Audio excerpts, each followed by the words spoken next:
Sahanavatu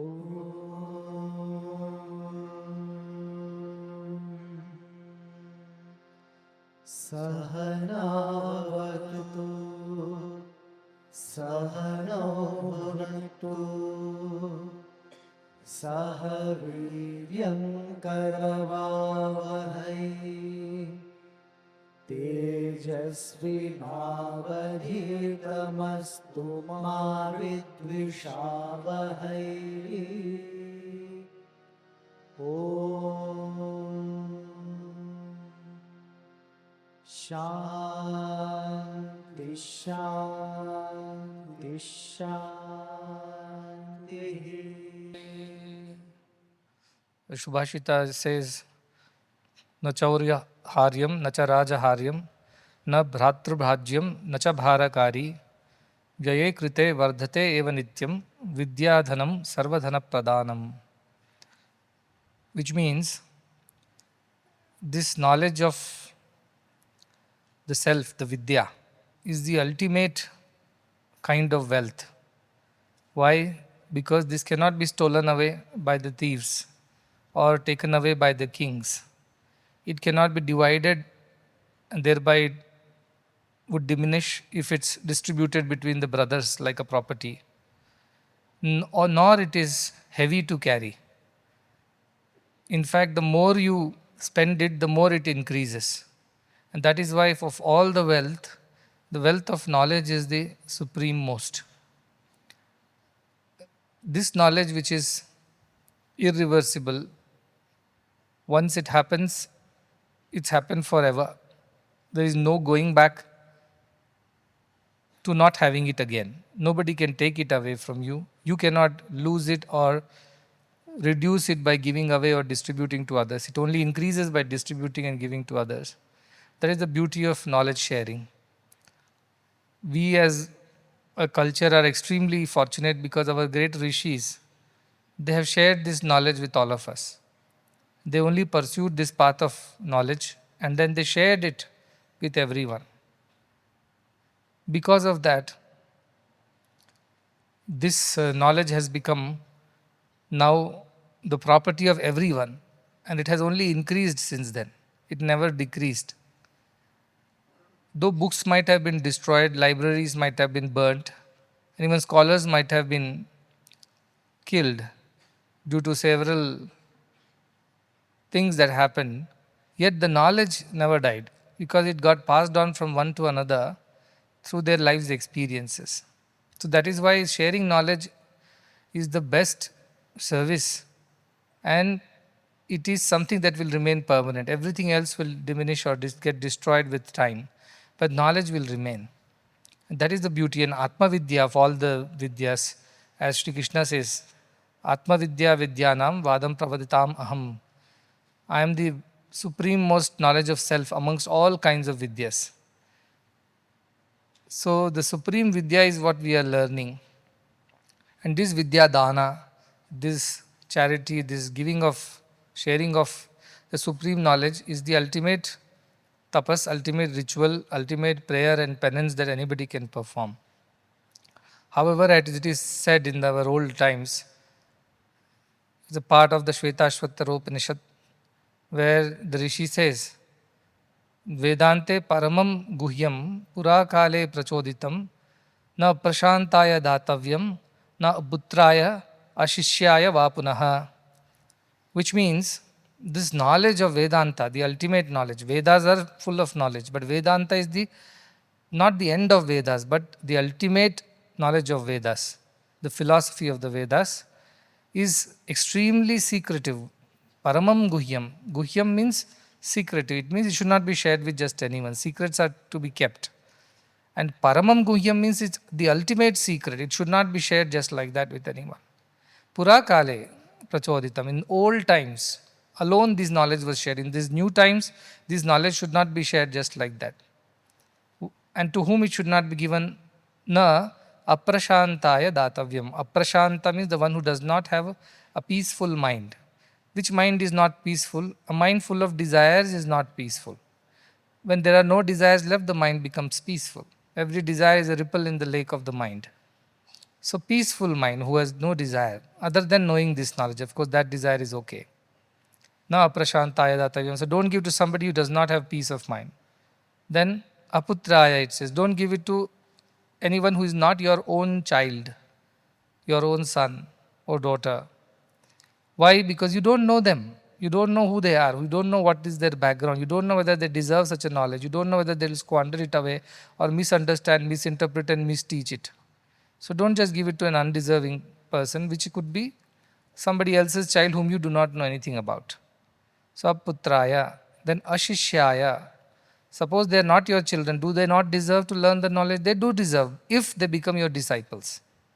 If they are not your disciples, don't tell them, don't teach them. But how do you become a disciple? Disciple does not decide to become a disciple. Guru decides. Guru should test the disciple and check his eligibility to receive this knowledge, his shraddha. And after having thoroughly analyzed, checked and verified and satisfied himself that the disciple is truly deserving, should this knowledge be shared, otherwise not. Now this puts us in a big dilemma, because we can ask ourselves whether we are truly, are we aprashantaya, are we of peaceful mind? Maybe sometimes, but may not be other times. Because something else comes and bothers us and then we lose the peace of mind. Then we should not be learning this knowledge as per the scriptures. Aputraya, are you a direct lineage of the Guru, like his children? No. Then how is it that we are deserving to learn? And ashishyaya, okay, both of these things are not applicable to us. Are we shishyas? Because shishyas means they should be very deserving. They should have craved for it, pined for it, yearned for it. Like in the Prashnopanishad, 6 young disciples go to meet the Guru Pippalada, and they ask him to teach about the self and many questions that they had. These all 6 children belong to 6 different Gurukulas, or they have studied under different gurus and they belong to a Rishi family. Yet there are some questions they did not get answers for, so they reach the Guru Pippalada. And what does Pippalada says? He says, well, that you have come, I appreciate that, you want to learn, but for 1 year, just follow Shraddha, Tapas and Brahmacharya. For 1 year, before I can accept you as my disciple. For 1 year, do tapas. Means continuous yearning for this knowledge and keeping yourself away from all other distractions, all other desires and thoughts. Then brahmacharya. Your mind should be constantly contemplating on the Brahman or the self. Also it is continence, abstinence from other worldly pleasures, so that you prepare yourselves to receive this knowledge. And all this you should do with shraddha, with great sincere feelings and faith in the idea of the scriptures and whatever the Guru is going to tell. So he tells, even though they were already shishyas of some other gurus, they already were from the lineage of the rishis, from the parampara, and they were of peaceful demeanor, otherwise they wouldn't have come this far. Yet the Guru Pippalada says, I am not going to tell you anything right away. You wait for 1 year, practice these austerities, and after 1 year I am going to meet you again. And he says, if I know the answers to your questions, such a humble Guru, if I know the answers, I shall share it with you, because there is nothing to hoard, nothing to hide. Many gurus don't teach everything to the disciples out of the fear that the disciple will become better than them. They will lose their control and supremacy and popularity. Many are very shy of telling everything to the disciple. But here the gurus are not like that in our Upanishads. They teach everything that they know. And they say, you must deserve it. Because Ashcharyo asya vakta, Kushla asya labdha.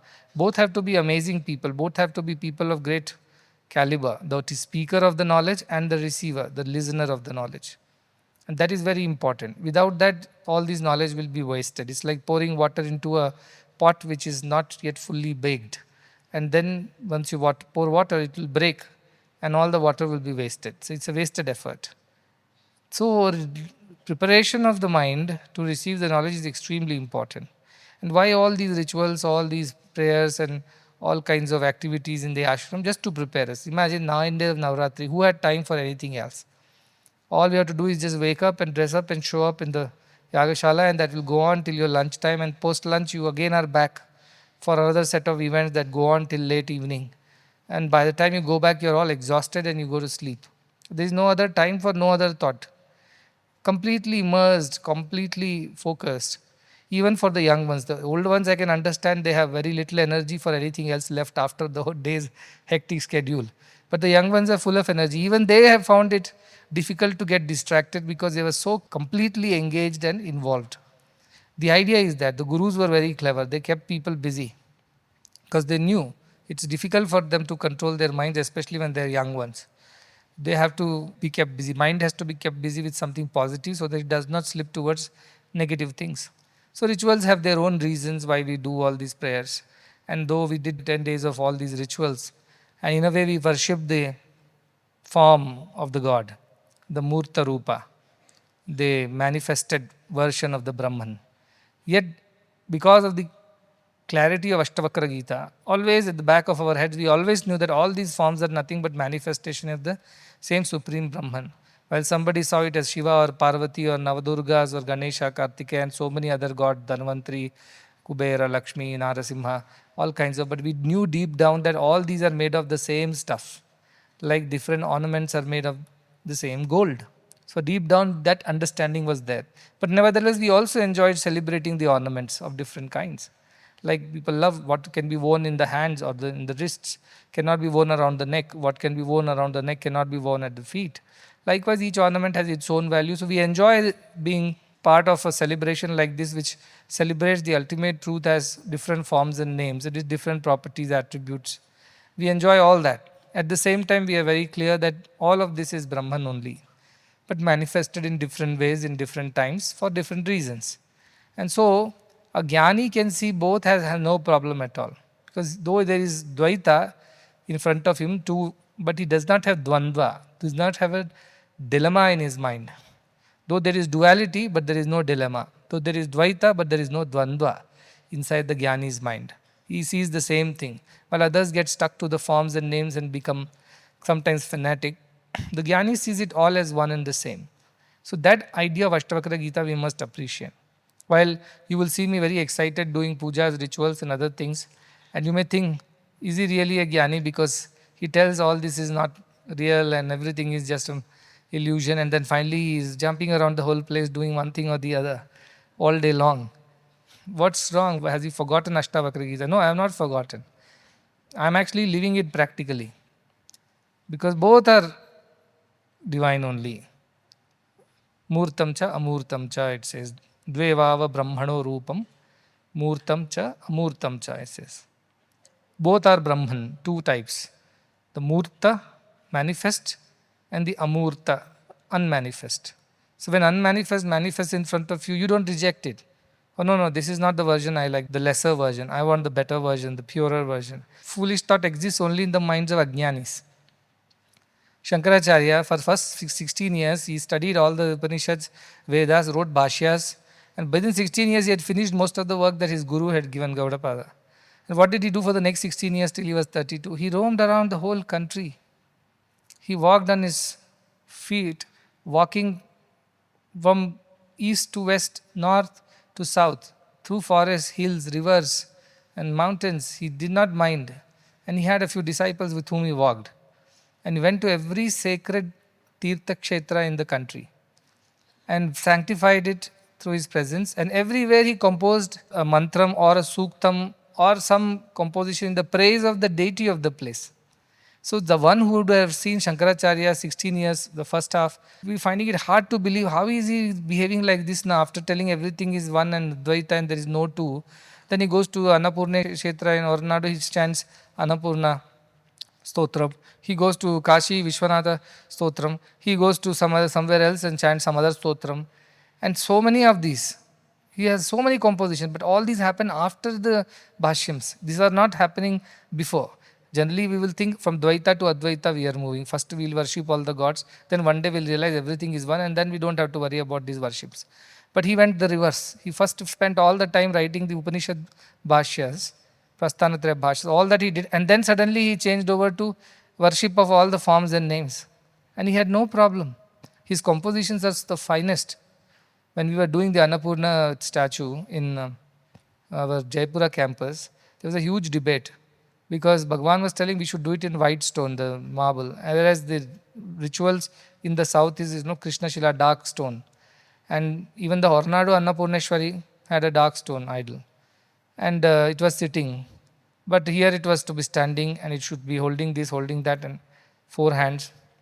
So there was a lot of confusion. And then Bhagwan said, you refer to Adi Shankaracharya's Annapurna Stotram. So we went back to that. There it says very clearly that she is a fair complexioned one. So from that we came back to the white marble and made the statue accordingly. So a lot of things these people have written according to their experience. The idea is that they had no problem. The Gyanis have no problem. They can write Bhashyas, read Ashtavakra Gita, then celebrate Navratri, Homa celebrations, and come back and again read Ashtavakra Gita. They have no problem with that. Ashtavakra Gita, in the end, last chapter, I said last time one shloka I said, which is my favorite, it helps you stay steady and calm. And recently somebody wrote that they also went through some ups and downs, but just chanted the shloka and helped. Mayananta Mahambodhav Jagadvichi Svabhavataha Udaitu Astamayatu Nave Vriddhi Nachakshatihi. I am the great ocean, big ocean. And all the world is like the waves that rise and fall in me. By their rising and falling, neither I increase nor I decrease, I remain the same. That is the concept. That really helped during difficult times. The other shloka that helped me to come back to this Advaita after the beautiful Dvaita celebrations. This morning I had to really drag myself to read Ashtavakra Gita because I was so full of the Navaratri and all the festivities in the temple that you really wanted to sit at the feet of the divine and enjoy the festivities. It is beautiful because there are so many wonderful rituals and your mind gets fully involved in it. All the five senses are completely captured. And that is a beautiful feeling because whenever you transcend the mind, you experience joy. And the rituals help you to transcend the mind. And so many darshans, so many amazing experiences. Then finally coming back again to open Ashtavakra Gita, I was thinking, I was enjoying all this duality. Now suddenly again I have to go and teach non-dual philosophies. Then another shloka of Ashtavakra Gita that always comes to my rescue whenever I get into these situations, when I'm enjoying something but I'm made to give that up and do something else. That comes from the 18th chapter, last chapter it comes, in the 28th shloka, which says, Pravruttava nivruttava naiva dhirasya durgraha yada yad kartum ayati tat kritva tishtate sukham. Which says to engage or to disengage is not a problem for the real wise person. Because whatever comes in his way, he takes it in his stride, does what needs to be done and remains happy. So if you want to celebrate Navratri, get all the priests to chant mantras and do all rituals and set up temples and idols and ritualistic worships, no problem. That was to be done for that period. Now the time demands that you come out of it and you meditate and contemplate on the higher idea of oneness. Even though it looks a little difficult to shift gears, yet for a Jnani it is not a problem. We can seamlessly shift gears from there to here. Because his nature is like that. When he involves, he is completely there, but not so much there they cannot get disengaged, get stuck there. Ajnani's problem is that once they get engaged, they find it very difficult to give it up. And once they give it up, they find it very difficult to redo it or go back to it. They are very rigid that way. But Jnanis are fluid. They are like water. They can fit everywhere. They can fit in the pot, take the shape of the pot. They'll fit into a tumbler, take the shape of the tumbler. They'll fit into even a capillary and take the shape of the capillary. So they have no problem. The Jnani's mind is fluid. It's not rigid. That is why last with avrati bhava, I say, last time I was saying avrati. Avrati means don't be too insistent, don't be too adamant, don't be stubborn and rigid. This is what last chapter he was saying. So the idea is that we all have to be fluid in our spiritual sadhana. The moment you become rigid, you cannot grow. You will stop flowing.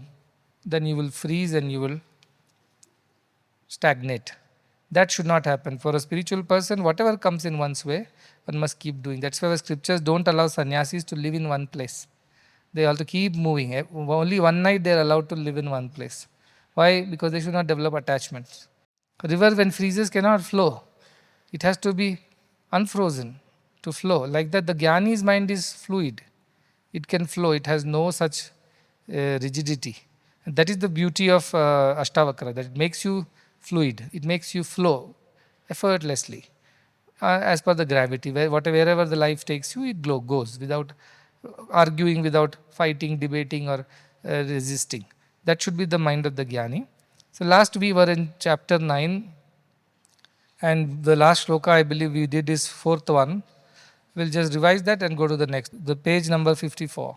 The last 9.4 said, Ko asau kalo vayah kim va yatra dvandvani no nrunam tanupeksha yatha praptavarti siddhim avapnuyat. He says, for whom and when was this dvandva not there, this duality not there? Remember, we are coming out of the duality worship now. That's why I thought I'll remind this. That when was duality not there in this world? And at what time was it not there? In all situations, the opposites were always there in this world for humans because we are body conscious. As long as body is there, the opposites exist for us. So give up this idea of duality, attachment to duality, that you want this and you don't want this. You accept this and you reject this because these happen only when there are two. Which one to accept and which one to reject. If there is only one, where is the question of accepting something and rejecting something? So he says, when you realize this, that duality was always a part of this world, so don't get too attached and insistent upon it. Just give it up, disregard it, and whatever comes to you, yatha praptavarti, whatever comes to you, as it comes to you as per your destiny, live accordingly and siddhim avapnuyat, and attain perfection in your living. That's why I was starting with this Dvaita Bhava, that we worshipped the Dvaita, duality. Now we are going into non-dual philosophy. We were before learning and teaching non-dual philosophy, then we went to the duality, and then we are back into non-duality.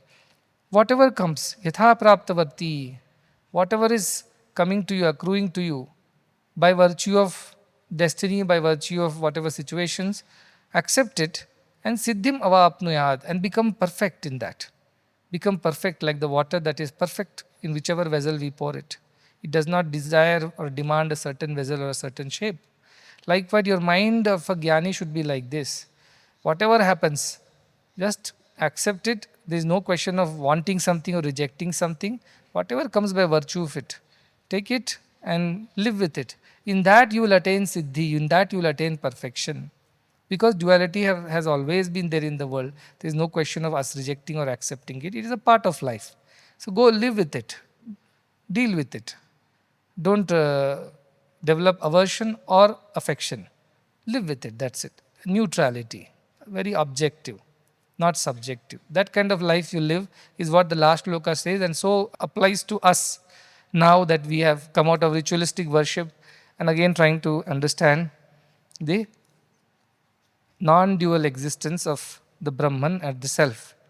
So with that 9.5, which is on page 57, it says, Nana matam maharshinam sadhunam yoginam tatha drishtva nirvedamapannaha ko na shamyati manavaha. In a very nice questioning type of shloka which says, having gone through the Nana matam of the various opinions of maharshinam, of the various sages, Rishi, Maharishi, the great ones, Sadhunam, and the sadhus also, who are good people, who have done good to the world, and Yoginam, those who believe in yoga and have practiced austerities. It means from the Maharishis who have experienced the oneness of the self, to sadhus who have done good to the world, to the yogis who are in the process of getting there, everybody's opinion you take into account.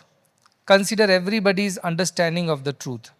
And Drishtva, having observed this carefully, not just reading it superficially, but Drishtva, having observed it carefully, what they are saying is true or not, Nirvedamapannaha, become dispassionate and detached towards the world.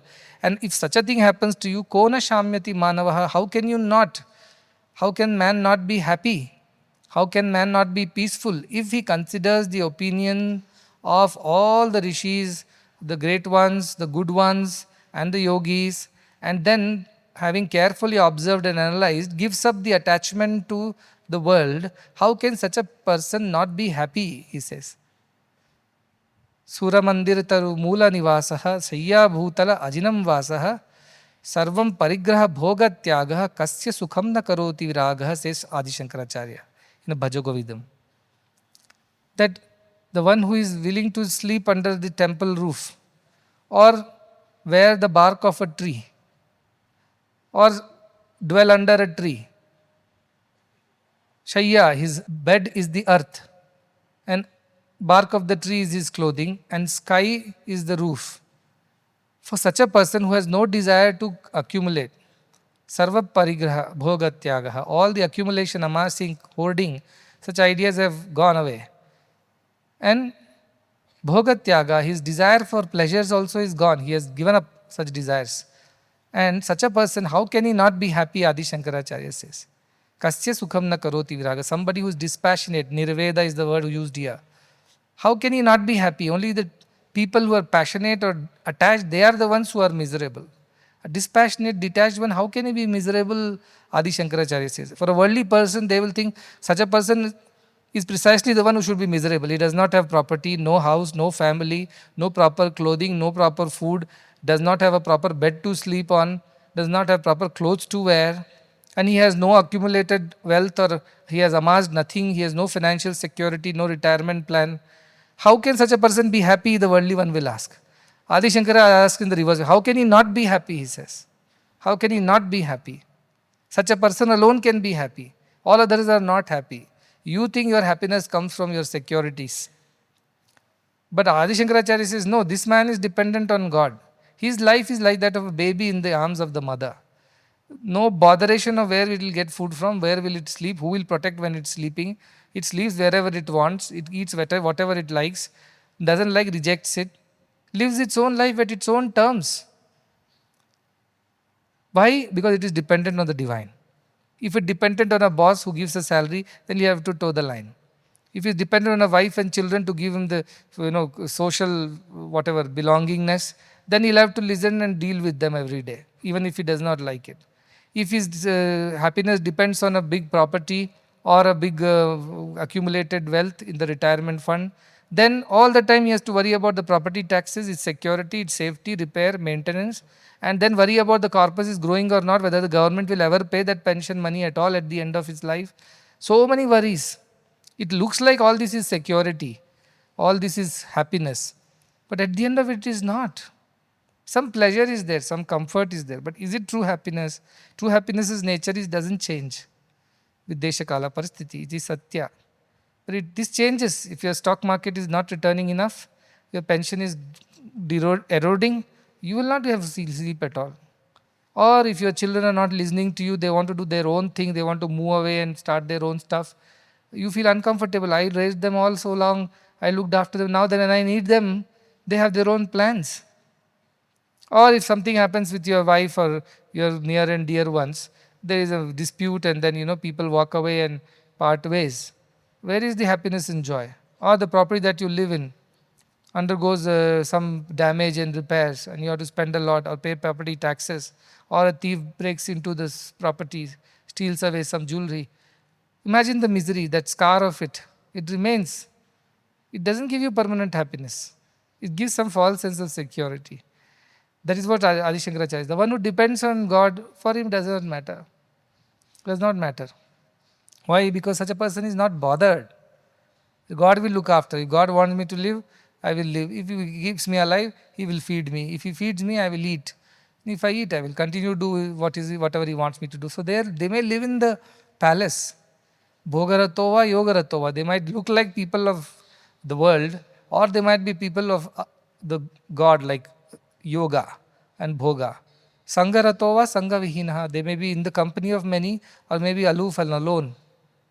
Both situations. Yasya Brahmani Ramate Chittam, whose mind is absorbed in Brahman, Nandati, Nandati, Nandatyeva, who is always happy. He has no botheration. Some people may look at their situation and say, oh, poor thing has nothing to eat. How miserable. You may think of it as a miserable thing. They are not miserable. They are happy only. They are not miserable. Because inside there is so much of joy, there is overflows, their cup overflows from the joy from within. So they are not bothered. Such a life, is it possible? Somebody would wonder. Can it be ever possible? Yes, it is possible. And I can tell you for the authority of my own experience. Till I tried to hold on to things for my safety and security, I was miserable. One day, like Draupadi, I left my hands. I told, let it happen. Whatever happens is fine. If I am disrobed in the court of these men and I am ridiculed and humiliated, and if that is what is the divine will, let it be so. The moment she left her hands and stopped trying to protect herself and tried to beseech others to protect her, things changed. Things changed. Likewise, I've gone through my own motions until we tried to hold on to things for our security in the name of not for me but for my family, my responsibility, my duties, my obligations, God given whatever responsibility. All these are drama. These are all mind's construction. But the one who is totally dependent on God will just give up, saying, all right, whatever is happening as per the divine will, and I am okay with it. I have no attachment to it.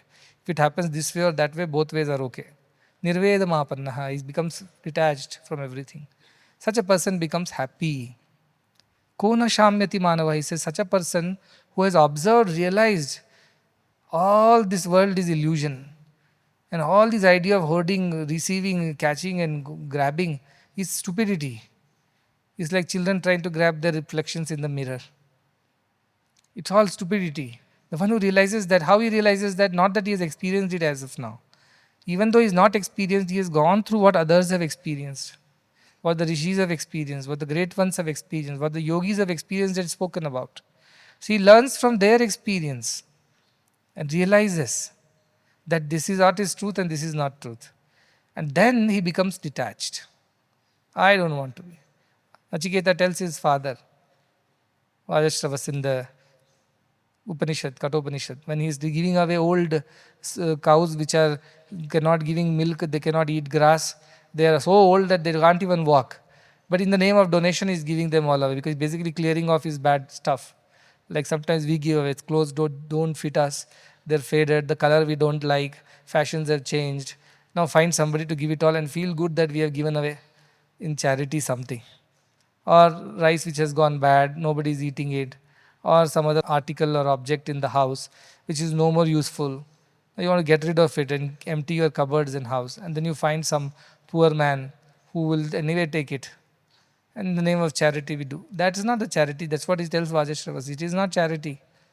And he says, Anupashya yadha purve pratipashya tatha pare satsimiv jayate matyah satsimiv pachyate vapunaha, which says that watch, observe, carefully analyze what the ancestors have done before you, what people will do after you. If you set this kind of a stupid example of giving away wasteful cows to people in charity, think if somebody who had done this before, what was their fate? And think what kind of trend you are setting for the next generation. And he says, what are we after all? We are a field of corn, which are harvested with time. Today we are here, tomorrow we are not there. We born and die like a field of corn, he says. We will not be here today, but what we do will remain. So please do it right, he says. Don't do this wrong thing. Of course, his father has no discrimination and he does not listen to Nachiketa. In fact, he curses him, you go to death. So, the ahankara, his father's ahankara, how can I be wrong? How can you tell me that I am wrong? That's why we don't improve, because we are never ready to accept that we can also be wrong. So that is how. So he says, observe, analyze carefully what the great ones have said. They have said, Anityam asukham lokam imam prapya bhajasvamam. Shri Krishna says, this world is temporary and is full of misery. Therefore, give up this pursuit of this world and rather think of me. Bhaja means not only sing my glory, but also enjoy me. Enjoy me, enjoy the divinity and leave the world. That is very important. The Nirakshira Viveka, like mythical bird, swan, which says, which does what? It segregates water from milk and drinks the milk and leaves the water, it says. That kind of discriminating mind you develop, leave the world and take the God of it, the essence of it. That is what Janaka is being told. These are all, now somebody should not come with some question, oh, Janaka already realized, why are we repeating all this? No, Janaka, we have not realized, these are repetitions for us. So that we go on through these chapters and realize it some point in time. But even if you have not realized what he's saying, go by the experience of the realized ones, period. Don't argue. Shastrasya guru vakyasya satya buddhyavadharana. Shraddha sa kaditha sadbhi yaya vastu palabhyate. That is Shraddha with which you can attain the highest self when you have complete faith in the word of the Guru and the scriptures. So the scriptures are saying, so that is why here also he is saying, think of all these people who have gone through this experience already, and based on their experience develop this dispassion, and thereby after developing the dispassion you become peaceful because you realize this is not worth it. The snake never existed. So there is no question of worrying and fearing. This is all illusion. Then it go to the next one. It is also a beautiful shloka, 9.6, which is about a guru. He says, then Kritva murti parigyanam chaitanyasya nakim guruh nirveda samata yuktya yas tarayati samsruteh. He is talking about the guru's quality. Because in the previous shloka he talked about those great maharshis, then he talked about sadhus, he talked about yogis, now he's talking about guru. See the difference between the two. You have to understand these two shlokas are so subtly telling. First one says, listen to them, understand what their experience is, analyze it, observe it, and then accordingly become detached and be free from misery, become peaceful. This shloka says, a guru is beyond Maharshi, sadhus and yogis. Why? He is not just telling you, he is doing it for you. That is what the shloka says. He says, Krutva murti parigyanam. After having analyzed the nature of the murti. Murti means all that which is manifest. Parigyanam, after having completely understood, completely become knowledgeable about it. What is it? Chaitanya asya nakim guru. It is only Chaitanya. It is only consciousness which has manifested at the matter or material world. Murti. But truly it is Amurta Chaitanyam, which is in the form of Murta, whatever, world. So he says a guru does that. What guru does that? He discriminates, analyzes and understands completely. Parigyanam means complete understanding with experience, not some theoretical knowledge. Previous shloka talk about theoretical knowledge. Learn from what they have said and then try to become detached. This one says a guru has experienced it. A Maharshi may or may not. A sadhu may or may not. A yogi may or may not. But a guru has experienced it.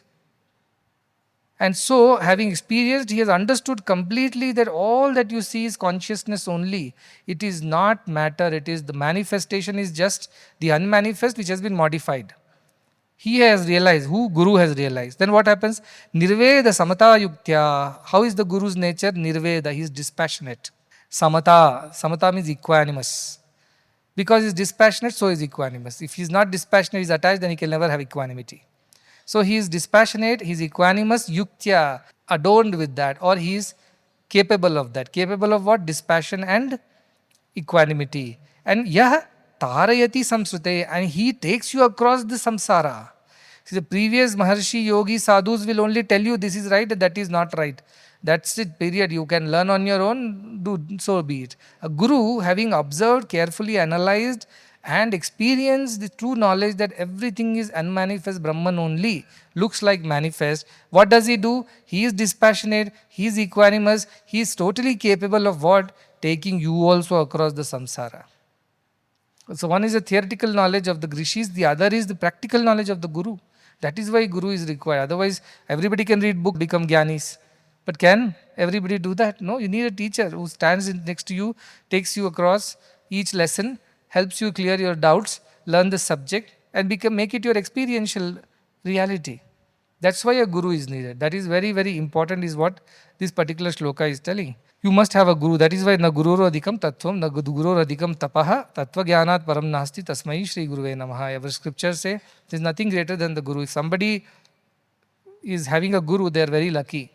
Because mother happens to everybody, father happens to everybody, relatives and in-laws also happen to everybody, friends and cousins happen to everybody, colleagues and friends happen to everybody. Guru does not happen to everybody. Even the smallest, tiniest of the insect, whom we abhor, what a silly creature, also has a mother and father and a brother and a sister and distant cousins and nearby friends and colleagues. All relationships happen to every creature on this earth. Nobody is born without all this. Except Guru. Guru happens only to very few lucky ones. And again, as I said, Guru is not about you going and telling you are my Guru from today onwards. It's about Guru telling you are my Shishya from today onwards. You don't go and pick up Guru and say now onwards you are my Guru. No. Guru should say you are my Shishya. That's why when somebody asks, why are you teaching all this to these kids? As per the scriptures, neither they are your sons, nor they are of peaceful demeanor, nor they are your Shishyas. Why are you teaching? I said, yes, they are not the former two. They are not of peaceful demeanor. Sometimes they are good, sometimes they are not. They are not my direct children. But they are my Shishyas. When you become a student of mine, not just the school and college students, as a student of spirituality, I have accepted you as Shishya. Somebody said, how do I know that your grace is there upon me? I told you, if my grace was not there, would you be sitting in this hall today? and you question my presence in your life and my grace in your life. While sitting in the very hall, breathing the same air as me, you still doubt that you have my grace or not, whether I have accepted you or not. How foolish would that be? That is what I answered to them. The very fact that you are somewhere in my proximity, even if on the last row, or even if in any corner of the ashram, or anywhere in the world as but a part of this wonderful organization, some grace is always there with you. How much you use it, up to you. Sunlight is equal. You open the windows, you get the light. Rain is same. Depending on the size of your vessel, you carry the water home. So there is no discrimination there. But the very fact that you are anywhere near the proximity of this great place or in this great organization, howsoever smallest job you might be doing, even a gatekeeper standing there or these workers who are working, they may not even realize, but without the grace, they won't have even entered this place. So there is another shloka in the next page, 59, which is also beautiful about Guru. This I have borrowed from Viveka Chudamani. The qualities of the Guru. He says, Shrotriyo avrajino akamahato yo brahmavittamaha brahmanyuparataha shanto nirindhana ivanalaha ahetuka daya sindhu bandhuranamatam satam. These are the qualities of a Guru. Sri Adi Shankaracharya describes in Viveka Chudamani. What are the qualities? Shrotriyaha. He is learned in the scriptures, not just knows that theoretically, but he has experienced the truth of the scriptures. Avrujino, he is sinless, guileless, he is pure. Avrujino, akamahataha, he has no desire, he is desireless. So he is learned and experienced the scriptures, he is sinless, he is desireless. Yo Brahmavittama, and the knower of the Brahman, knower of the self is. Then Brahmanyuparataha, he is completely withdrawn from the world and dedicated to Brahma. Uparati, remember, Uparati means withdrawal. So he is withdrawn from the world and completely dedicated to the divine. Then Shanto, he is absolutely peaceful. How is peaceful? Nirindhana ivanalaha. Analaha means fire. Nirindhana means without fuel. The fire without fuel, it calms down. Only when you put wood into the fire, it burns, like this yajna kundas you saw. Anything you put, it will flare up. So his mind is how? Like the fire without fuel, means there is no burning desires for anything. He is calm. Ahetuka daya sindhuhu. Ahetuka daya. Ocean of compassion. Daya sindhu. But how? Ahetuka. Unconditional compassion. Conditional compassion humans can show. Alone is capable of giving unconditional compassion. So he is an ocean of unconditional compassion. And bandhuranamatam satam. Bandhuranamatam means those who bow down to him, those who take refuge at his feet, those who beseech him, he becomes their friend. Forever, satam. Forever friend. All other friends are friends of fair weather. They are relatives when all things are fine. When the water is in the well, the frogs are there around. All other relationships are like that. But his compassion is unconditional. Because he expects nothing. Akamahata he doesn't want anything. Only when you want something, conditions apply. When you don't want anything from anybody, what conditions? No conditions. So therefore unconditional compassion. And bandhuhu, he becomes a friend, he becomes a relative, he becomes their very own. Whose? Anamatam satam, who continuously take refuge at his feet, who are always devoted to him, he is always there for them. Though it may sound like condition, but no, things that unless the patient comes to the doctor, how will doctor treat the patient? The patient must surrender to the doctor's treatment. Likewise, the one who comes and surrenders at his feet, he becomes theirs forever. That is the best part. Not on Monday and then not on Tuesday, again on Wednesday. No, not like that. The one who completely surrenders, this Guru becomes theirs forever. Such a beautiful quality description of this thing. That Guru is like that. So having a Guru is extremely important. And Guru accepting you is the greatest blessing that one can receive. I always tell our people, the day you lose your Guru's interest in you, that is the worst day of your lifetimes.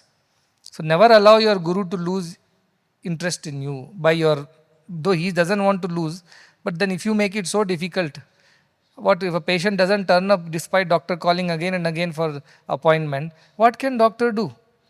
Likewise, if the disciple does not turn up and surrender, what can Guru do? Nothing he can do. He is helplessly watching the disciple drown in the samsara. Even if he has gone with the boat and tells, come, sit in the boat, I will take you across. He says, no.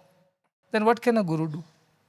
Shanto mahanto nivasanti santo vasantavat lokahitam charantah tirna swayam bhima bhavarnavam janana hetu nanyanapi tarayantah.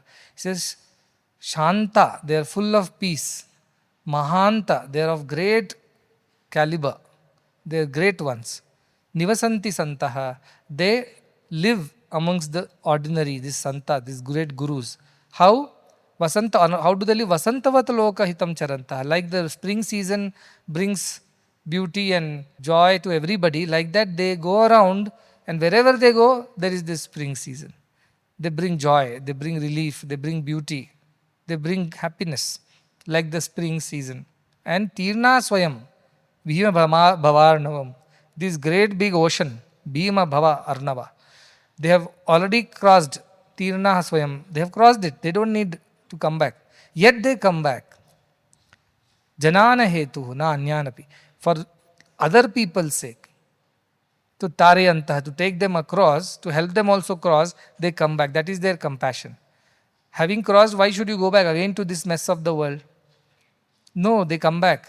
Why? For the people. Why? Out of compassion. Janana hetuhu. So that's why they are ahetuka, they are unconditional compassion. Because who would want to go and study again the same subjects when you have already graduated once? Who would like to go through the same ritual and things again when you have already learned the lessons? But they go back. They become one with the people, ordinary, ignorant. And with great patience and with unconditional compassion, they help them cross over. They just don't give theoretical knowledge. This is what it is, you walk. No, they will walk with you. They'll hold your hand. They'll take you across. That compassion is not of the rishis. That compassion is not possible for sadhus. That compassion is not possible for the yogis. It is possible only for the Guru. So in these two shlokas, Ashtavakra is telling, look at, there are those who have learned this and have taught about it. Learn about that, learn drishtva, completely observe that, nirvevidam apanna, become detached, and ko na shamyati manava, and how can you not be happy after that? And the second shloka says, but greater thing is if a Guru happens to you, who not only tells you what is right, what is wrong, but actually holds your hand and helps you walk across or take you across. So much personal love and compassion. If somebody can show you, you are very fortunate then. You are very fortunate. Because you have found the right kind of a Guru. So that is the beauty of our Ashtavakra loving teachings to Janaka. And also it tells him once in a while that you are very, very lucky that I am there for you. I am here for you and I am taking you across. That is the beauty of this shloka. That will go to the next shloka. Page number 63, 9.7. And it is says, again, similar tone, observe and analyze and carefully understand everything that is around you. What is you observe? Pashya bhuta vikaranstvam bhuta matran yatharthataha tat kshanad bandha nirmuktaha swarupastho bhavishyasi. It says, Pashya means see, carefully see, not just see, observe. What? Bhuta vikaran, all the modifications of the elements. Look around you, everybody is a modification of all the five elements. And tvam bhuta matran yathartha, do this and realize that what exists is only the elements. Yathartha, truly what exists is the elements, but they are all modifications of it, like the same gold modified into various ornaments. Our bodies are modifications of elements. We are made of the same five elements, right? Some things are more and some things are less in different proportions. So some are taller, shorter, fatter, thinner, fairer, darker. These are just modifications of elements. At the end you burn it all, they will become five elements and disappear into the ether. We don't remain the same anymore once we burn ourselves down. So these bodies are modifications of the same elements. But if you break it down into its constituent elements, we are the same. Maybe a little proportionate differences here and there. But we are made of the same elements of the earth, air, water, fire, space, and whatever other compounds and molecules and elements, chemical compounds. All this is that's all it is. If you break it down into the basic blocks, building blocks, we are all the same. Maybe the quantities and proportions are a little different, but we are made of the same quality. The quality of us is same. So he says, carefully observe. Bhuta vikaranstam, bhuta matra yathartataha. Actual truth, in reality, all these are elements modified. Don't get fooled by their different shapes, sizes, colors and qualities. Don't get fooled by that. He says, Tatshanat, that moment, the moment you observe and analyze this and get it right, what happens? Tatshanat bandha nirmukta, become free from the bondage. At that very moment, become free from the bondage. And rupastho, become established in your true form. See, it's a nice oxymoron. First he says, all forms are just elements. So don't you get too confused and attached to anything here. And then he says, become established in your true form, Swarupa, your true form. It is a way to say the true form is no form actually. But Swarupastho Bhavishya, see, become established in your true nature, true form, which has no name, form, no attributes, no gunas, no modifications, no distortions, nothing. It is pure self, unchanged, unmanifested. Become that, he's saying. So the idea is that our attachments to the world comes from where, you tell me? From the wrong knowledge only, right? That all this is different, this is something greater, that is lesser, this is nicer, that is not nicer. These are all our ideas. But if you break it down, if I suppose have an X-ray vision, imagine for one day everybody in the ashram has only X-ray vision. They can't see people as people. They only see as walking, talking, moving skeletons. Now tell me, how can you get attached to somebody? Yeah, somebody may be a slightly taller skeleton, somebody be a 6th class will be a smaller skeleton. But if you just develop that vision and only see skeletons walking around, how will develop attachment to somebody? Oh, I want to be friends with them. I don't like them. This is nicer, that is not nicer. Can you develop any attachment to anybody after that? Because everybody looks the same.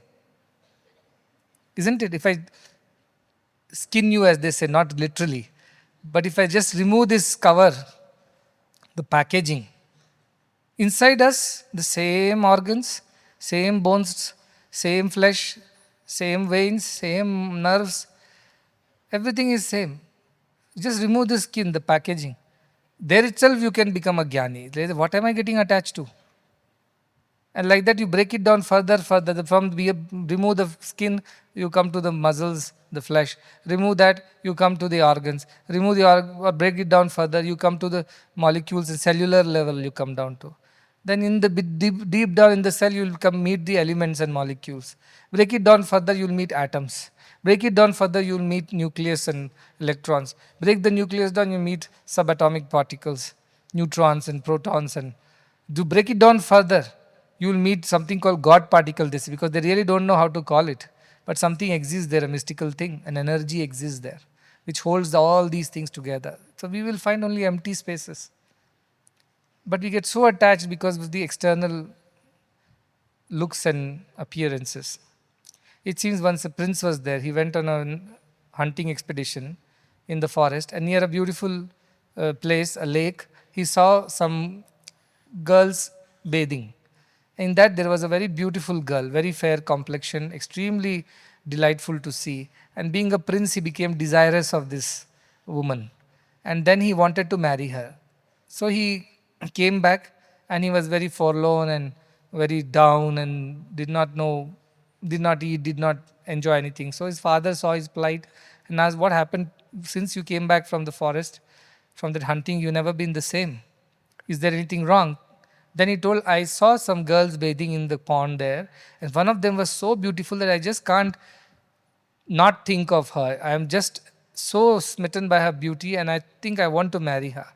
The king says, oh, you are the prince of this kingdom. Any girl of this kingdom can come to you and become your queen. I will take care of that. You don't worry. So they make some inquiries and find out that she is the daughter of a rich merchant in the town. So king says, oh, this merchant I know. I will call him and ask for the hand of the daughter in marriage to you. Prince is very delighted. He is very excited. So the merchant is called, and then he was told that my boy likes your girl and he wants to get married to your girl, and what great fortune. We generally marry only in the families of kings and princes, but you are an ordinary merchant. Yet this is a great privilege that I am giving you because my son likes your girl. Then please convey it to your daughter and come back to me with what she has to say.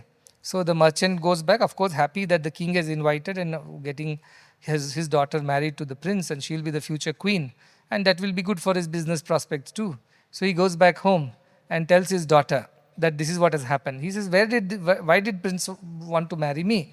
Then he said, he saw you bathing. Oh, he saw my body. my body bathing, which is very beautiful, and he became, probably attracted by the beauty of the body. And in an attachment, in a way, in lustful way, he wants to marry me. Tell the prince, I'll marry him, but after 1 month. I'll come with my retinue, with my maids, and I'll come in a palanquin, and he can prepare for the marriage and invite all the kith and kin, and I will come exactly after 1 month and marry. So the prince is very excited. He wants to make the biggest preparations, invite all the kings around, his friends and cousins and who all. He makes a big preparation. What does this girl do for this 1 month? She stops eating. Instead, she starts taking purgatives, laxatives, and passes so much of motions that she reduces to a mere skeleton at the end of the month, because she has not eaten anything, and whatever the flesh and fat is there, that's also gone in the loose motions. And then she sits in a palanquin, and all the loose motions, all her motions, she collects in 8 pots for the full month and packs them all in the pot and puts in the palanquin behind. And now she comes to marry the prince on that destined day of the wedding. And the prince, you can imagine his excitement. He's standing there with a big garland to receive her, to welcome her into the palace and marry her and enjoy her body. That was his main idea. And then the palanquin comes, and prince, excited, goes to approach the palanquin. There comes out a skeleton of a girl. He gets scared. He says, who is this? He says, I am the same girl you saw in the forest bathing, and you wanted to marry me. Here I am, come marry me. No, you are very beautiful. How did you become like that? Oh, my beauty, that's in the palanquin behind. If you want to marry my beauty, that's behind in the palanquin. This is what I am. Then the prince realizes the essence of what this girl was teaching. Beauty is only skin deep, as they say. Remove the skin. Where is the beauty? We all look like those anatomy cadavers in the medical college. We are same. 5 elements. And this girl teaches that the beauty that you love is not real beauty. That beauty will disappear. Tomorrow, after 5 years, 10 years, 20 years, she will become old, let us say, or sick. Would he be able to still love her? No, because he was only trying to love the beauty, attracted by the external look. That is how most of the people fall in love in today's times. In old times, the parents did not allow this to happen. They got the marriages fixed even as they were born. The lineages were matched. The parents decided that this girl will marry this boy in this house. And when the girl was 5 or 6, it was already decided, the what you call Nishchitartham was done. It means confirmation was done that this girl will marry this boy. And the elders decided. Why? They looked at the lineage, because they knew that a soul will be born in the same kind of family again and again. So if there is a noble family, the soul born in the family will also be noble. With that idea, they used to fix the marriages. And when the girl attains maturity, the boy attains adolescence, then the girl was transferred from the mother's house to the house of the in-law. That is why the first delivery of the baby always happened at mother's house, because the girl was still very young. She needed somebody whom she could, confide in, share her problems. And mother was very necessary because girls were quite young. And these marriages used to also happen early because people never lived very long in the old times. That's why the blessing of Shatamanam Bhavati, may you live for 100 years. Today people live for 100 years without the blessing also, because medical technology and our conquest of diseases has allowed us to live that long. In Japan, even people live for 110 years, 115 years. So long they live. But those days, there were wars, there were famines, there were droughts, there were diseases, infectious pandemics were there, because of which people died early. And even the children born were dying. Like most of our grandparents, if you go and ask, they might have had 10 children, but 5 would have died or 3 would have died. It's a very common thing. So also people used to marry, multiple wives used to have, because even women used to die delivering babies. So to continue the lineage and continue the family and to take care of the other children who became orphaned, they used to marry. So that was the time, place and situation. See, everything has to be looked at from the context of what was happening in those times. No, simply saying that was ridiculous, that was bad, that was a very male chauvinistic. No, all this is just our understanding in today's time. Don't copy paste those philosophies. Understand the essence of why these things used to happen that way in those times. So those were also days like this. That's why elders decided that these youngsters will get attracted by the physical beauty and then make wrong decisions. They won't understand the inside of the person. They don't know the character. They don't know the Jyotisha of it.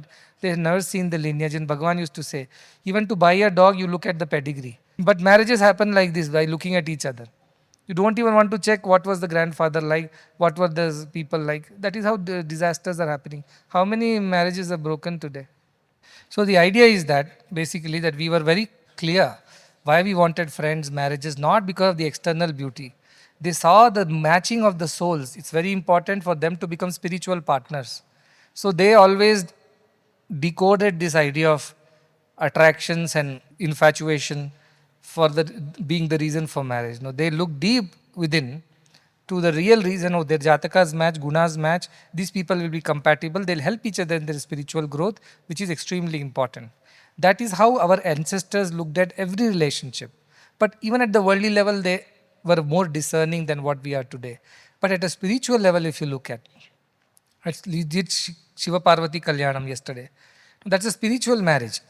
When Parvati went to marry Shiva, she did not go with her beauty, the bodily beauty, to attract Shiva.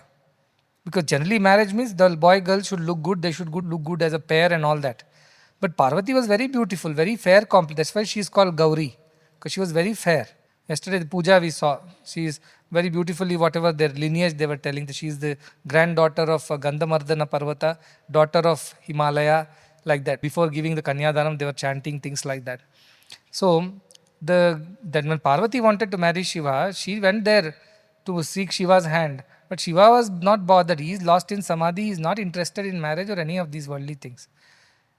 So what does she do? How does she attain Shiva?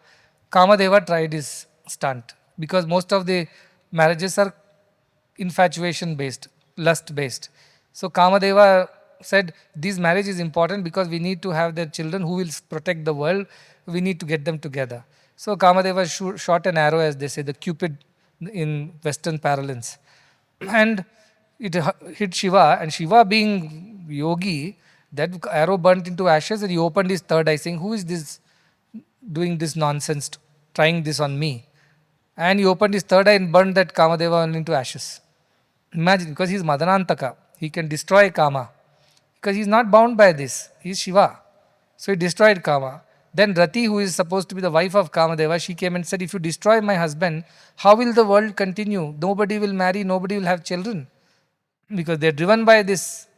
Then everybody pleaded. Finally, he calmed down. And then it was Parvati who restores because she is Shakti, she can create. Shiva only knows how to destroy. Parvati can create. So she recreates Kamadeva out of the ashes and gives it back to his wife Rati, and they apologize and leave. But Shiva does not marry Parvati. Then Parvati says the only way to receive Shiva's affection is to do tapas. Bodily I cannot attract him, because he is beyond all these attractions. So then she does tapas. That is what these 9 days, beautifully, somebody explained it very nicely, how she goes from one to the other, starting with Shailaputri, daughter of the Shaila, means mountain. Then from there it's called Brahmacharini. She becomes a Brahmacharini, an ascetic, and continuously meditates on Shiva. And then she goes to so much of austerities. First she was called Saparna because she was eating leaves, not anything else. Then she became Aparna because she stopped eating leaves also, just surviving on the air and water. So like that she goes and finally becomes better half of Lord Shiva. But he accepts her only after testing her devotion, not by looking at her physical beauty, because he is only seeing the self, not the physical world, physical body. That is the idea that our Ashtavakra says, if we can deduce all the manifestations into the 5 basic Panchabhutas, earth, water, air, fire and space, then where is the question of us getting attracted to somebody and becoming averse to somebody else? Remember Ashtavakra, when he walks into the palace, everybody laughs, saying, "Who is this ugly, bent man who is trying to come and teach us?" And then Ashtavakra says, "Oh, I thought I've entered the court of wise men, but I realize now that I've entered the court of the shoemakers, people who work with leather, because they're only interested in my skin. They're not interested in what I am." They're ajnanis. If they were jnanis, they would have seen the stuff within, the self and not the body. which is deformed, which is ugly. Because they are only people who are trading in skin, he says, not in the self. So I have entered the wrong place, like that he starts his discourse. So the idea is that once you deduce everything to just mere elements, there is no attraction, no aversion. Everybody looks the same. So try to think like that. When you tomorrow fall into some kind of a distraction or some kind of infatuation, for a second you concentrate on this shloka. Think that everything is bhuta. Bhuta means the elements only, the elements. Bhuta matran yathartataha. Remember these two words. Bhuta matran yathartataha. All are just elements only, modified into so many ways. The last sloka of this chapter is 9.8 on page number 64. So now we have gotten rid of the body confusion by saying let's reduce it down to basic elements, and then this infatuation and attraction will disappear. So also aversion will disappear. You will take things as it is. The next sloka goes deeper into the mind. That mind also can be reason for desires. So how it deals with it? It says, Vasana eva samsara iti sarva vimunchataha tatyago vasana tyagat sthiti radya yatha tatha. He says vasanas, we had in the last class also we learnt about vasana. Vasana are the latent instincts which are there, we are carrying it from many, many lifetimes. Because we have been behaving that way for so long, it has become a part of our nature. And we remember now that body is only new, mind is old. Mind is transferred like a software from one body to another, from one computer to another. So this mind with its vasana, the ideas of the past, the desires, the instincts of the past, the impressions of the past, that alone is the samsara. Samsara means cycle of birth and death. That alone is the reason, or that alone is samsara. If your vasana is there, samsara is there for you. If there is no vasana, there is no samsara. That's what it is. Vasana eva samsara iti sarva vimunchataha. Therefore, give up all these desires of the world. Why? Because these desires are not real. They are born out of your old habits and old impressions, old instincts that you're carrying with you. They are pushing you to run behind the world. You as the self are unattached. But your mind, which has brought its own nature from its previous lives, that is what is pushing you to do things what you are doing now. And that is making you run behind this samsara. So give up this pursuit and be free. Vimuncha. Get free. Get released from this. Tatyago, vasana tyaga. So if you want to give up the world, renounce the world, what you really have to do? Vasana tyaga. You have to give up the instincts which are inside you. Running away from the society into a forest, shaving off your hair, and then sitting in Padmasana on a rock in a cave. All these are easy. Physical renunciation is very easy.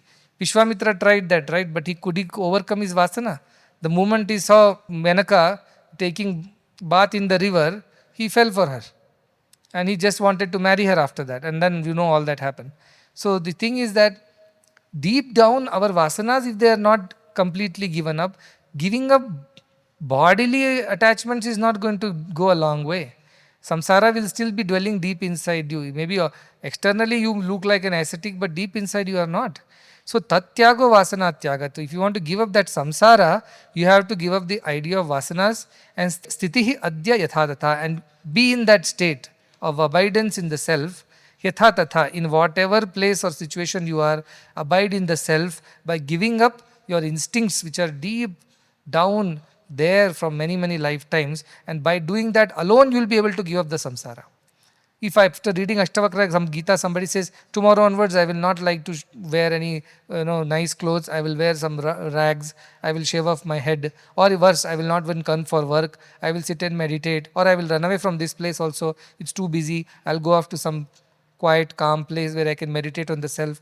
If all these ideas are coming, good for you, but if these ideas are not accompanied by the destruction or the detachment from the instincts that are deep inside, wherever you go, those instincts will come with you. It will not help you. It will go with you everywhere. So more important is whether you are here, yatha tatha, whether here or there or in this situation or in that situation, important is not that you change the place and your ways of life. Important is that you have gotten rid of the deep down lingering instincts of the past. If that has not happened, all these external changes won't help you too much. Maybe some help, but not too much, because these will come back to you. They may get suppressed. Many people say, Swami, when students are here studying, they are so good, well behaved. Everybody, devotees, everybody is so well behaved. Little they step outside and true colors come out, they say. Why does it happen? I said the same reason. Vasana Tyaga has not happened. Outer changes they could make because there is a discipline here, there is a culture here. And so in my presence, all those vasanas get suppressed. Like in summer seasons, there is no grass. Everything dries up. Rains come in, all the grass comes back. You may be fooling yourself to think that grass is gone. The land is cleared. No, they are only temporarily gone because the water is not there. The rains are not there. Once the rain comes, all that seeds are there inside the soil. They start growing again. Gulbarga campus is the best example. Go during summer, everything is so barren and yellow and dry. There's as if nothing exists over there. Go in the rains, everything is lush green. Can't believe that this place was the same place earlier. Vasana Tyago, he said. Tat Tyago Vasana Tyagad. That is why in the other Bhagavad Gita also he says, one shloka is there. Vishaya vinivartante niraharasya dehinaha. You can withdraw the body by stopping to, by not feeding it, you may feel that you have conquered senses. Feeding what? Feeding the pleasures to the body, not food. Niraharasya dehinaha. The indweller, by being nirahari, by not consuming the pleasures of the world, it appears that Vishaya vinivartan, that you have gotten over the attraction to the Vishayas, the desires. But Rasavarjam rasopyasya, it says, Rasavarjam, the interest in those pleasures also should disappear. Pleasures disappear because you don't want to engage with it physically, mentally, it's okay. But deep down, if you have that desire for it, even a little lingering desire, that vasana is there, it will come back to you. She says, Rasavarjam rasopyasya param drishtra nivartate. How is it possible to get rid of that smallest instinct also within you? Only by realizing the self, it says. Without realizing the self, all the changes are temporary only. They will appear, you will feel that you have conquered everything, but they are all temporary phenomenon. There are suppressions for some time because of the Deshakala Paristhiti in which you live. But the truly destruction of the vasana at the subtlest level of your thoughts also will happen only when you have realized the self. That is the only permanent solution to all the problems. The rest all is all temporary quick fixes, band-aids, which will come back again. It won't remain forever. So that is why this scripture goes on repeating that realize the self, be in that swasthiti, be in that swaswarupa, because that is your true nature. Only when you have realized that will this, whatever, the problems or whatever you call it, the difficulties of unable to overcome the lower ideas and instincts would cease to be. Till then, it will continue to trouble us every now and then. Only when you have totally dissolved yourself in the ultimate realization of the highest self, that is when, once for all these vasanas will disappear. It's like uprooting the grass, not trimming the grass, not mowing the lawns, but actually uprooting it. That's why, remember, Chanakya and Chandragupta were going, and while they were walking, there was a thorny bush, and Chanakya happened to step on it, and the thorn pricked his foot. So Chandragupta immediately thought of taking the plant away. But what Chanakya did, he went to a nearby sweet shop and told, can I buy some sugar syrup? So the shopkeeper sold him a little bit of sugar syrup. Then he came with the sugar syrup and poured it into the roots of the tree, the bush, thorny bush. And then he told Chandragupta, see, if you would have just pulled it out, maybe the plant would have come out, the bush would have come out, but the roots would have remained. So now I have poured the sugar syrup, the ants will come, they'll eat up the roots. And for once for all, this problem of this thorny bush would be gone. So today I got hurt, tomorrow nobody should get hurt. So from the root it has to be removed. That is how this vasana tyaga should happen. It should go off from the roots. And how can it be possible when you have realized the self? That sugar syrup of the self should get into the roots of the vasanas, and then that vasana should get completely destroyed. That is how one will be able to abide in the self. Otherwise, this will keep repeating. Punarapi jaranam, punarapi maranam. There is no end to it. That's why also I have used one or two shlokas to substantiate that. On 68, I have written, Yached Vang Manasi. You know this shloka from Kathopanishad. Yached Vang Manasi Prajna Tad Yached Jnanatmani Jnanatmani Mahatini Yached Tad Yached Shantatmani. Take all your senses, put them in the mind. That means think and behave. Don't just behave driven by instincts. Think a bit. Let the mind analyze. And then you decide what to accept and what not. Yached Vang Manasi Prajna. The wise one does that. Then take the mind and put it into Jnanatmani, intelligence, discrimination. Discriminate before everything. Is it going to take me to God or take me away from God? Keep discriminating. Then Jnanatmanati Mahatini Yached. Even the discrimination should be further dissolved into a higher sense of knowledge, which is it good for everybody or not? Higher good, greater good is what you should apply. Mahatini Yached, Tad Yached Shantatmani. And then finally, elevate your mind to that level that it becomes one with the mind of God, Shantatmani. Where you don't have to think also, you don't have to discriminate also. You are driven by the inspiration from inside. Intuition, instinct and intelligence, right? Instinct is senses. Intelligence is mind. But intuition is the divine inspiration. So if you can purify yourself and live by the divine inspiration, then whatever you do is right. Nothing will go wrong. Even if that means you have to punish somebody for the sake of restoring the greater good, that also will be accepted. Anything is accepted. What appears to be apparently negative also would be positive because it is divinely inspired. So divine inspiration is what one should live by, not by the lower mind and intelligence, because they can change based on the situations and our desires. And I've seen that. Garden where you grow roses and also grass grows. But the gardener's job is continuously keep weeding the garden. You keep removing the weeds and let the plants grow. But the moment a little attention is not given, the grass takes over the entire garden and the roses die. The weeds take over. Likewise, this mind needs continuous cultivation, continuous maintenance and management. Unless you have removed the weeds from the roots, it will keep coming back. That is how mind is. The vasanas will keep growing back unless you have gotten rid of it. How? Param drishtva nivartate. When you have realized the self, param drishtva, you have seen the highest, then all these lower things will disappear. I think there is a lot of explanation you can read for yourself, but all the idea is that unless you learn from the scriptures, listen to the Guru's Vakyas, and Rishi Vakya is fine, Rishi Vakya is correct, the Vedas tell us, Upanishads tell us, but more importantly you must have a Guru who can take you across, and when you get a Guru, don't waste that opportunity, because once you waste that opportunity, you don't know whether it will ever come back to you. So that is going to be a great loss. Second, don't be such disciples that the Guru loses interest, saying that I've tried but I've given up. Once that happens, your fate is sealed. There is no rescue after that. There is no refuge after that. That's why I said, don't do anything that makes me lose interest in you. Though I give a long rope and I show a lot of patience. But at some point in time, because of some desire of the world or some other selfish idea, if you do things which makes me feel it's not worth working on this man anymore, leave it as it is. And then you go through the cycle. Maybe another few births and deaths and some more conviction on about the ephemerality of the world, and maybe again another many lifetimes later, you might find another Guru who might take you further.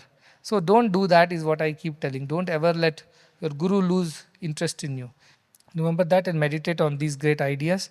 As I said, Shiva is the ultimate destroyer. He can destroy anything, including those seeds of vasanas in us. The Ramakrishna Paramsa would say, roast the seeds, they become important. Even if you sow them again, they don't grow. Like that, let that Shiva's fire, the Madanantaka that he is, Kamantaka that he is, let him destroy all the seeds so that there is no growing back again. So there is no problem in the future. Once for all, it is done.